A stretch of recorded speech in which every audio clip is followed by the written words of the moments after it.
Hello, hello students. Today we are going to discuss about the engineering hydrology subject which is included in your civil engineering syllabus in fifth semester, and today we are going to elaborate our module 1. তো first of all তোমাদেরকে বলে রাখি যে engineering hydrology যেটা আমাদের ইঞ্জিনিয়ারিংয়ের জন্য একটা অত্যন্ত গুরুত্বপূর্ণ সাবজেক্ট। এই মডিউল ওয়ানে আমরা ইঞ্জিনিয়ারিং হাইড্রোলজিতে যেগুলো পড়ব সেগুলো হচ্ছে হাইড্রোলজি সম্পর্কে আমরা একটা ধারণা করব। হাইড্রোলজিক্যাল সাইকেল হচ্ছে যেটা আমরা ছোটবেলাতেও পড়ে এসেছি, সেটা আরেকবার একটু রিকল করব।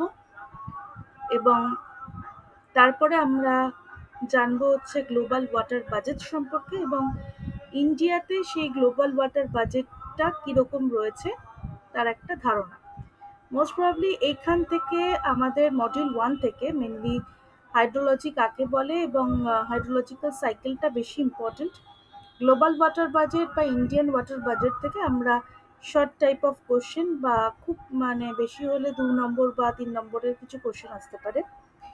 মেনলি ইম্পর্টেন্ট হচ্ছে হাইড্রোলজিক্যাল সাইকেল থেকে একটা কোশ্চেন আসতে পারে, একটা স্কেচ করে একটা ডায়াগ্রাম করে সেটা আমরা যদি বোঝাতে পারি পরীক্ষায় তাহলে সেটা অনেক বেশি আমার মনে হয় ভালো হবে, নাম্বার পেতে অনেকটা সুবিধা হবে।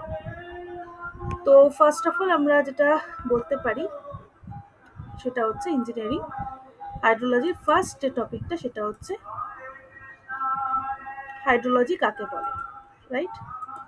তো হাইড্রোলজি কি বলছে না, hydrology is the scientific study of the movement, distribution and management of water on earth and other planets, including the water cycle, water resources and drainage basin sustainability. ঠিক আছে, মানে আমরা হাইড্রোলজিক্যাল বিষয়টা হচ্ছে জল যেটা আমরা দেখতে পাচ্ছি সেই জলের উৎস কোথায়, জলের সোর্স কোথায়, এবং সেই জলটা কিভাবে ডিস্ট্রিবিউট করা হচ্ছে, এবং কত পরিমাণ জল আমাদের কাজে লাগছে এবং কত পরিমাণ জল আমাদের কাজে লাগছে না, এবং যে পরিমাণ জল আমাদের কাজে লাগছে সেটা কি কি পারপাসে লাগছে, কিভাবে হচ্ছে, আর্থের ভূগর্ভস্থ বিনিথ দ্য আর্থের ভূগর্ভস্থ জলটা বা গ্রাউন্ড ওয়াটারটা আমরা কিভাবে ইউজ করতে পারি এবং কতটা গ্রাউন্ড ওয়াটার আছে, এবং তার সাথে সাথে আমরা বলতে পারি যে আর্থ সারফেসের উপরে যেমন ধরো যেগুলো আমরা দেখতে পাই যেমন রিভার, লেক, যে সমস্ত জায়গাগুলো আমরা ক্যানেল, হ্যাঁ, যেগুলো আমরা দেখতে পাচ্ছি সারফেস ওয়াটার হিসাবে আমরা যেগুলোকে আমরা দেখতে পাই, সেইগুলোর সোর্স কোথায়, সেগুলো কিভাবে যাচ্ছে, কোথায় কাজে লাগছে, কিভাবে কাজে লাগছে সেইগুলো নিয়ে, এবং তার ডিস্ট্রিবিউশন, যেটা আমি বললাম ডিস্ট্রিবিউশন, তার মুভমেন্ট কীরকম হচ্ছে, সেই টোটাল ম্যানেজমেন্টটা করার ক্ষেত্রে আমার ইঞ্জিনিয়ারিং হাইড্রোলজি পড়াটা দরকার। ঠিক আছে, তো এবার ইঞ্জিনিয়ারিং হাইড্রোলজি পড়তে গেলে ধরো আমি একটা কোনো জায়গায় ড্যাম তৈরি করবো, ঠিক আছে, সাপোজ তোমরা ফর অ্যান এক্সাম্পল আমি একটা কোথাও ড্যাম তৈরি করবো। তা আমাকে যদি একটা ড্যাম তৈরি করতে হয় তাহলে আমাকে সেই জায়গাকার জলের যে জলটাকেও রেজিস্ট করছে, যেখান থেকে জলটা এসে রেজিস্ট করছে সেই ক্যাচমেন্ট এরিয়াটা সম্পর্কে আমার কিন্তু একটা ধারণা থাকা দরকার যে আদৌ সেখানে আমার ড্যাম তৈরি করা যাবে কিনা, বা সেখানে ড্যাম তৈরি করলে আমি কতটা জল পেতে পারি বা কতটা জলকে আমি রেজিস্ট করতে পারি, সেখানে কীরকম ক্যানেল রয়েছে, সেখানে ক্যাচমেন্ট এরিয়াটা কীরকম রয়েছে, সেখানে বৃষ্টি কত পরিমাণ হচ্ছে, কতটা জল আমার সেখান থেকে প্রবাহ হয়, মুভমেন্ট হয়, সমস্ত কিছু আমাদেরকে জানতে হবে। দেন আমরা হাইড্রোলিক স্ট্রাকচারে যাব, ড্যামটাকে আমি কিভাবে তৈরি করব বা আদৌ ড্যামটা তৈরি করা পসিবল কিনা, রাইট? তো এইসব বিষয়গুলোর জন্য আমাদের কিন্তু ড্যামটা জানা দরকার।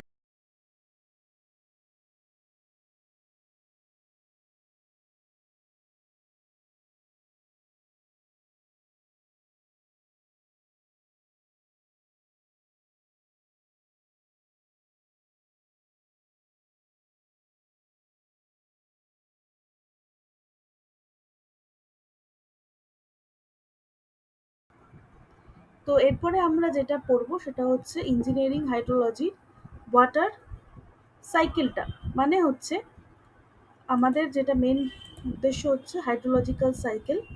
সেই হাইড্রোলজিক্যাল সাইকেলে আমরা চলে এলাম।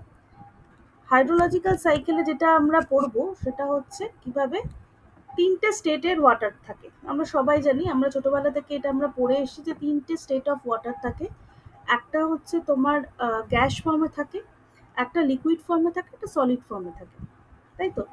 এবার সলিড থেকে কি করে লিকুইড হচ্ছে, লিকুইড থেকে কি করে গ্যাস হচ্ছে, এবং সেটা কি করে চক্রাকারে পরিবর্তন হচ্ছে এবং কিসের উপর নির্ভর করে পরিবর্তন হচ্ছে, সেটাই আমরা হাইড্রোলজিক্যাল সাইকেলের মাধ্যমে আমরা জানতে পারি।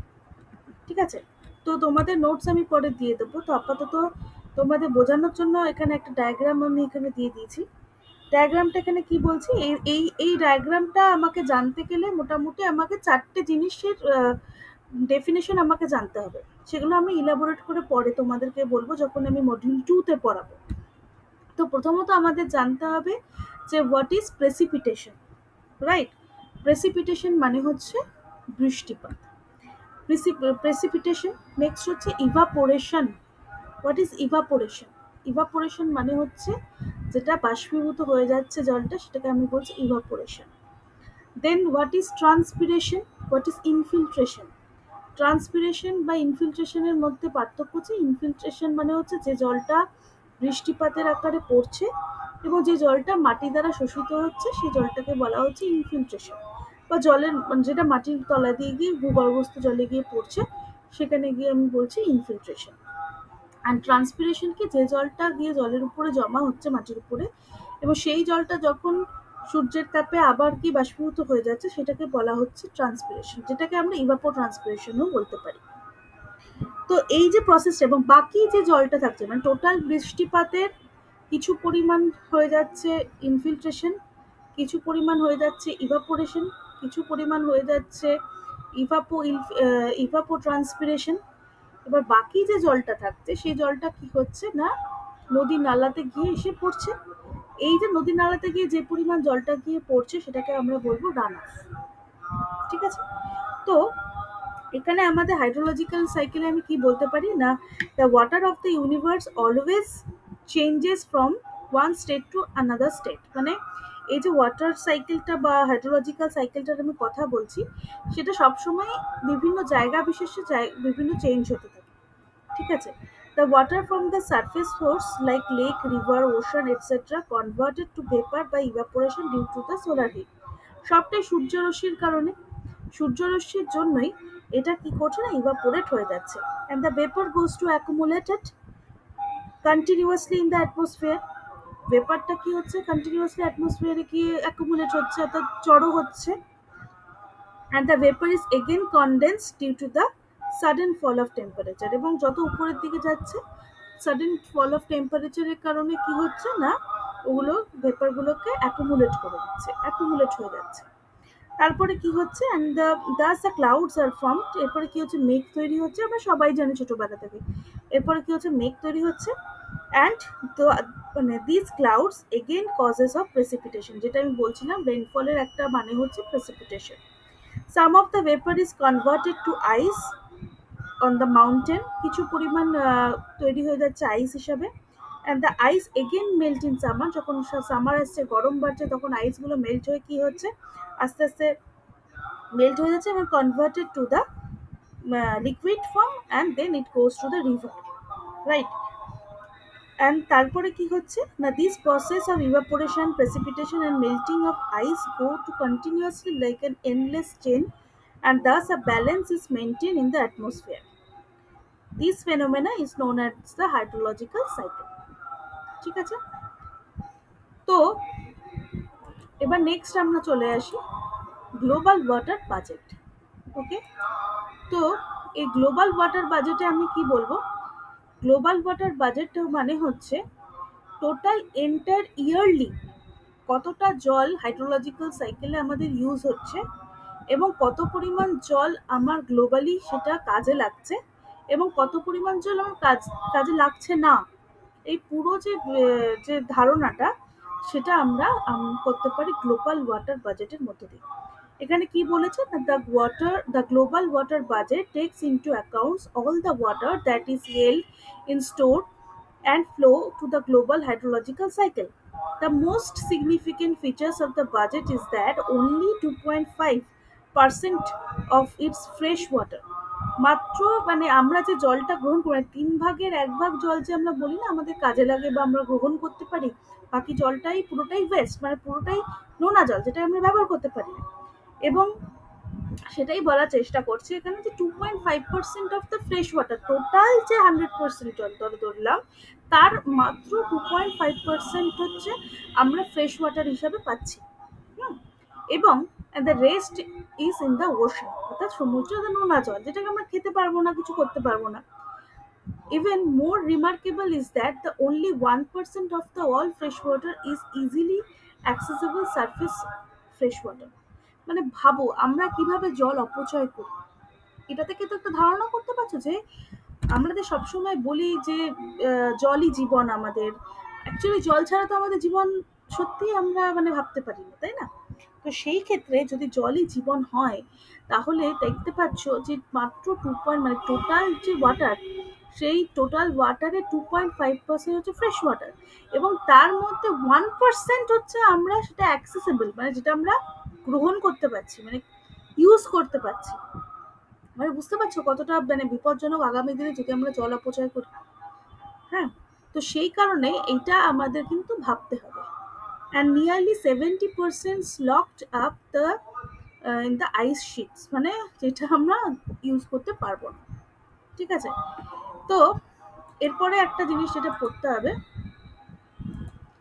এটা হচ্ছে দেখো, in simple words we can define the global water budget as on a early basis how much quantity, যদি তোমাদেরকে কোনো কোশ্চেন আসে যে about the global water budget বা কোনো রকম শর্ট নোট আসলো, তখন এরমভাবেই লিখে দেবে এবং তার সাথে এটাও লিখবে যে in simple word we can define the global water budget as on an early basis how much quantity or amount of water is required in the hydrological cycle. Okay, in the whole global the average yearly precipitation is about 86 centimeter, in which total globally average yearly precipitation অর্থাৎ বৃষ্টিপাত কত হচ্ছে না 86 centimetre. ঠিক আছে, তোমাদের প্রেসিপিটেশনের unit আসতে পারে, এটা মাথায় রাখবে। About 23% of water falls on the land and 77% of water falls on the ocean. আরেকটা হচ্ছে global water budget. What is global water budget ডেফিনেশনের ক্ষেত্রে একটা ইকুয়েশন এটা আসতে পারে, অনেক সময় আসে, সেটা মনে রাখবে। সেটা হচ্ছে এই তোমার প্রেসিপিটেশন ইকুয়ালস টু ইভাপোরেশন, যেটা আর কি বাষ্পীভূত হয়ে যাচ্ছে, plus run of. Run of মানে হচ্ছে সমস্ত কিছু হওয়ার পরে যে পরিমাণ জলটা নদী নালা রিভারে গিয়ে পড়ছে সেটা, এবং তার সাথে plus minus change in the storage area of the yearly basis, মানে যে গ্রাউন্ড ওয়াটার যে স্টোরেজ রয়েছে সেটা ইয়ারলি বিভিন্ন রকমের আপ ডাউন করে, সেটার উপর ডিপেন্ড করছে। সুতরাং P is equal to R plus E plus minus change in the storage in the area. So এটা একটু মনে রাখতে হবে, এটুকু লিখলেই হবে। ঠিক আছে, আর এখানে দেখো, এখানে যেটা ইম্পর্টেন্ট সেটা হচ্ছে এই যে এই ফর্মুলাটা P is equal to R plus E plus minus S, যেটা আমি আবারও বললাম। And water budget can be defined as the measure of amount of water entering equals to amount of water leaving in the system. ঠিক আছে, next হচ্ছে last যেটা তোমাদের module 1 এ আছে, সেটা হচ্ছে ইন্ডিয়ানস ওয়াটার বাজেট। আমরা হচ্ছে জীবন মিশন বলে, জল জীবন মিশন, তোমরা নাম শুনেছ কিনা জানি না, জল জীবন মিশন থেকে গভর্নমেন্ট থেকে আমরা ইন্ডিয়ার ওয়াটার বাজেট একটা বার করি, যেটা জল জীবন মিশন প্রকল্প থেকে এটা করা হয়, এবং যেখানে হিসাব করে দেখা গেছে যে রিসেন্ট বাজেট অনুযায়ী মানে বিভিন্ন রুরাল হাউস হোল্ডে যতটা ওয়াটার কানেক্টিভিটির প্রয়োজন আছে, মানে ট্যাপ ওয়াটার প্রোভাইড করা বলো, বা যে কোনো রকম বিভিন্ন ডিপার্টমেন্টে যে ড্রিঙ্কিং ওয়াটার, স্যানিটেশন, যে সমস্ত সাপ্লাইগুলো করার ক্ষেত্রে যে সমস্ত চিন্তাভাবনাগুলো করা হয়েছে, তার টোটাল কস্ট বা টোটাল বাজেট হচ্ছে 74226 crore, অনেকটা। এবং এবং এই প্রকল্পটা পুরোটাই ডাইরেক্ট করছে, ডিরেকশন দিচ্ছে জীবন মিশন, জল জীবন মিশন। তোমরা চাইলে গুগল ঘেটে জল জীবন মিশনের প্রকল্প দেখতে পারো এবং সেগুলো ডাউনলোড করে নিজেদের কাছে রাখতে পারো। আর ইন্ডিয়ান অ্যাভারেজ প্রেসিপিটেশন হচ্ছে 1170 millimetre, which translates to roughly 4000 cubic kilometers। আর এটা তোমার ইনক্লুডেড সারফেস ওয়াটার। সো এই জিনিসগুলো, এগুলো হচ্ছে ইনফরমেটিভ কিছু কোশ্চেন, যেগুলো ধরো তোমার এমসিকিউ বা এই টাইপের কিছু আসতে পারে। আদারওয়াইজ তোমার ইন্ডিয়ান ওয়াটার বাজেট যদি কোনো শর্ট নোট আসে তাহলে এইটুকু লিখে দিতে পারো। আর জল জীবন মিশনটা ডাউনলোড করে রাখবে ফর ইয়োর রেফারেন্স। ওকে, তো মডিউল 1 এই কটাই পয়েন্টস নিয়ে রয়েছে। তো আপাতত আমার মনে হয় এই মডিউল 1টা তোমাদের কাছে খুবই ক্লিয়ার। যদি এরপরও কোনো সমস্যা হয় মডিউল 1 নিয়ে আমার কাছে আসতে পারো অফলাইনে ক্লাসে, তো আমি সেটা তোমাদেরকে বুঝিয়ে দেবো। Thank you. আমরা নেক্সট মডিউল 2 নেক্সট ক্লাসে দেখাবো।